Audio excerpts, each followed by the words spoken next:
নমস্কার বন্ধুরা, আমার চ্যানেলে আরও একটা রেসিপি দেখার জন্য তোমাদের সবাইকে স্বাগত। আজকে আমি তোমাদের সাথে এমন একটা রেসিপি শেয়ার করব, যারা তোমরা ওয়েট লস করতে চাও বা বাচ্চাদের টিফিনে এই রেসিপিটা দিতে পারো। মাত্র 2 চামচ তেল দিয়ে তৈরি করা হবে। যারা ওয়েট লস করো তারা এটা ডিনারে বা ব্রেকফাস্টেও এইটাকে নিতে পারো। খুবই অল্প জিনিস দিয়ে তৈরি করেছি। পুরো রেসিপিটা শেষ পর্যন্ত দেখার অনুরোধ রইল। রেসিপিটি তৈরি করার জন্য প্রথমে পালং শাকটাকে ভালো করে ধুয়ে ডাঁটাগুলো থেকে শুধু এরকম পাতা রেসিপিটা তৈরি করার জন্য প্রথমে এখানে দেখো আমি পালং শাকটা ভালো করে ধুয়ে নিয়েছি। মোটা ডাঁটাগুলো ফেলে দিয়ে ছোট যে ডাঁটা আছে সেই ডাঁটা আর পাতাগুলো ধুয়ে ভালো করে নিয়েছি। এখানে 100 গ্রাম মতো পালং শাক নিয়েছি। এবার একটা কড়াইয়ে আমি একটু জল দিয়ে দিয়েছি।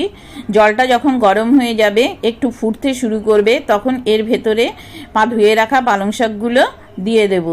দিয়ে এটাকে কিন্তু বেশি ফোটানো যাবে না, 2 মিনিট মতো আমি ফোটাবো। যখন টকবক করে ফুটতে শুরু করবে, 2 মিনিট পর যখন এরকম টকবক করে ফুটতে শুরু করবে, তখন এইগুলোকে গ্যাসটা বন্ধ করে দিয়ে এই সব পালং শাকগুলো তুলে নেব। পালং শাকগুলো তুলে নিয়েই আমি সাথে সাথে এখানে একটা বাটিতে ঠান্ডা জল নিয়ে নিয়েছি। এই জলের ভেতর দিয়ে দিচ্ছি। এতে পালং শাকের রঙটা খুব সুন্দর হবে। এই স্টেপটা কিন্তু অবশ্যই করবে এই পালং শাকের রঙটা ভালো থাকার জন্য। এবারে এই পালং শাকগুলো আমি অল্প একটুখানি চিপে নিচ্ছি, বেশি যেন জল না থাকে। দেখো, হালকা করে একটু চেপে নেব। নিয়ে একটা মিক্সিং জারের ভেতর নিয়ে নিচ্ছি। আর এর সাথে আমি আর একটা উপকরণ ব্যবহার করব, 3টে কাঁচা লঙ্কা দেব। তোমরা ইচ্ছে করলে আদা টাদাও দিতে পারো, কিন্তু আমি দিইনি। এবারে এটাকে একটা স্মুথ পেস্ট বানিয়ে নিয়েছি। দেখো, ঠিক একদম এরকম স্মুথ পেস্ট হবে, আর কালারটাও কত সুন্দর এসছে।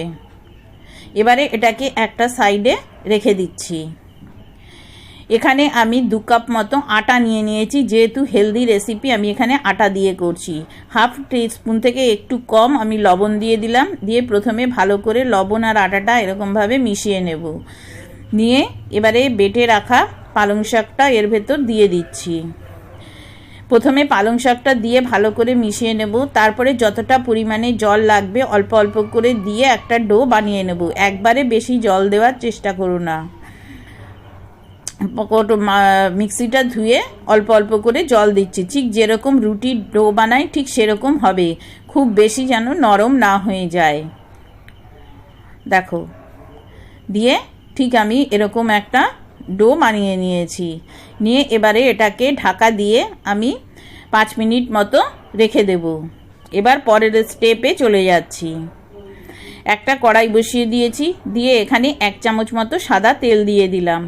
তেলটা যতক্ষণ ভালো করে গরম হয়ে যাবে, তখন এখানে 1/4 টিস্পুন জিরে একটু ক্র্যাশ করে নিয়েছি, 1/4 টিস্পুন ধনেও একটু গুঁড়ো করে নিয়েছি, আর 1/4 টিস্পুন মৌরি গুঁড়ো করে নিয়েছি।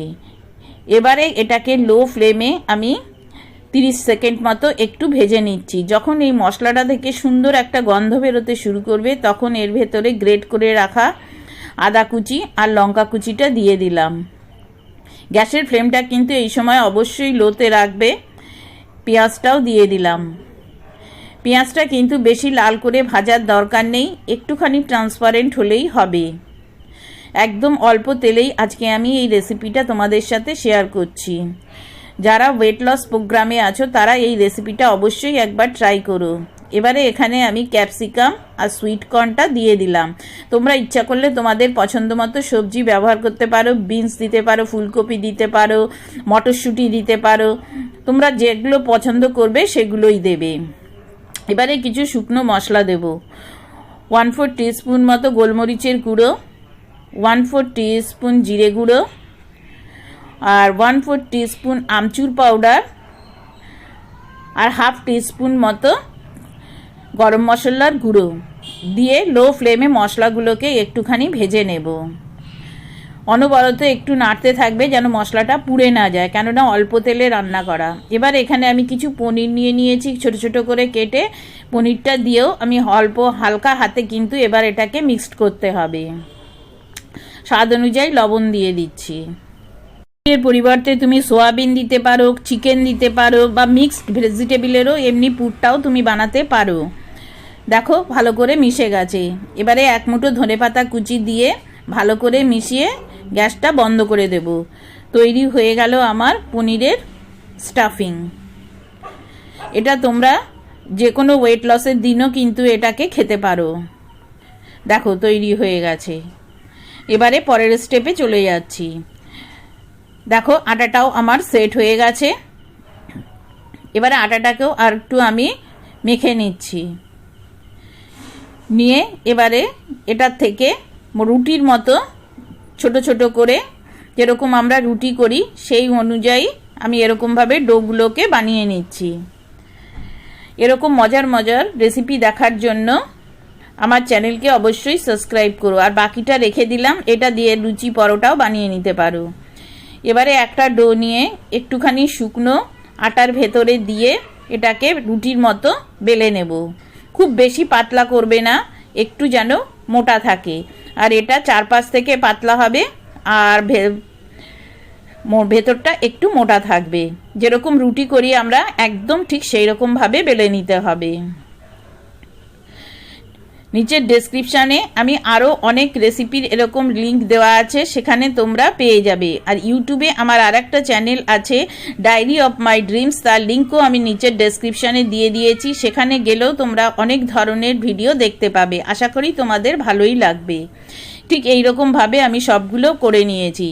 এবার একটা চাটু বসিয়ে দিয়ে চাটুটা গরম হলে পরে সমস্ত রুটিগুলো যেরকমভাবে রুটি বানাই একদম সেরকমভাবে আমি রুটিগুলোকে বানিয়ে নেব। এবারে সব রুটিগুলো এরকমভাবে ছেঁকে নেব। এইরকমভাবে রুটি তৈরি করেও তোমরা রাত্রে ডিনারে খেতে পারো। এটাও কিন্তু খুব সুন্দর টেস্টি খেতে হয়। সবগুলো একইভাবে আমি তৈরি করে নিচ্ছি। খুব বেশি কিন্তু সেঁকো না, পরে কিন্তু এটা আবারও একটুখানি আমি সেঁকবো। দেখো সবগুলো আমি বানিয়ে নিয়েছি। এই রেসিপিটা তোমরা কোথা থেকে দেখছো সেটা আমাকে কমেন্ট করে জানিও।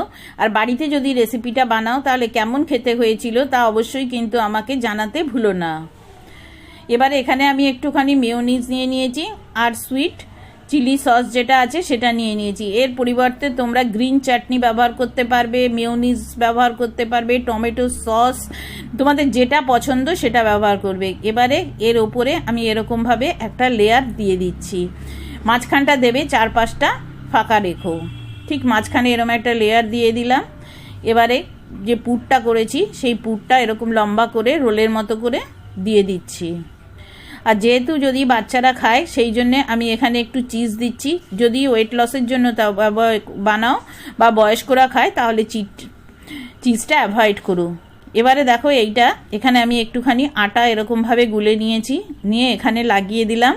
দিয়ে এবার এটাকে এরকমভাবে চেপে দিলাম যাতে এটা যখন আমি সেঁকবো তখন যাতে না খুলে যায়। এইভাবেই আমি দুটো বানিয়ে নিলাম। এবারে কড়াইতে আমি একটুখানি দেখো হাফ টিস্পুন মতো ঘি দিয়ে দিচ্ছি। ঘির পরিবর্তে তোমরা তেল দিতে পারো বা বাটারও ব্যবহার করতে পারো।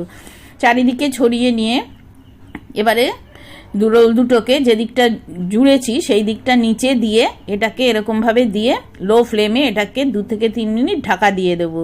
তারপরে আবার এটাকে এরকম ঘুরিয়ে আবার এটাকে এরকমভাবে দিয়ে ঢাকা দিয়ে নেব যাতে ভেতরের চিজগুলো গলে যায়। দেখো 2 থেকে 3 মিনিট মতো আমি এটাকে সেঁকে নিয়েছি। এবারে একটা কেটে দেখাচ্ছি যে ভেতরটা কেমন হয়েছে। দেখো কত সুন্দর হয়েছে। পুরো রেসিপিটা আমার সাথে দেখার জন্য তোমাদের সবাইকে অসংখ্য ধন্যবাদ। আর এরকম নিত্য নতুন রেসিপি দেখার জন্য আমার চ্যানেলকে অবশ্যই সাবস্ক্রাইব করে আমার বন্ধু হয়ে যাও। যারা আমার চ্যানেলকে সাবস্ক্রাইব করেছো তাদেরকে অসংখ্য ধন্যবাদ। আর যারা এখনও করনি তারা প্লিজ আমার চ্যানেলকে সাবস্ক্রাইব করে নিও। রেসিপিটা তোমাদের কেমন লাগলো তা অবশ্যই কিন্তু একবার কমেন্ট করে জানিও। ফেসবুকে আমার 2টো পেজ আছে, সেইখানে তোমরা আমাকে এই ফলো করে এই সব রেসিপিগুলো সেখানে পেয়ে যাবে। পুরো রেসিপিটা আমার সাথে দেখার জন্য তোমাদের সবাইকে অসংখ্য ধন্যবাদ। তাহলে আজকে আসি, আবার অন্য কোনো দিন অন্য কোনো রেসিপি নিয়ে তোমাদের সাথে আমার দেখা হবে। ততদিন অবধি ভালো থেকো, সুস্থ থেকো, সবাইকে ভালো রেখো। থ্যাংক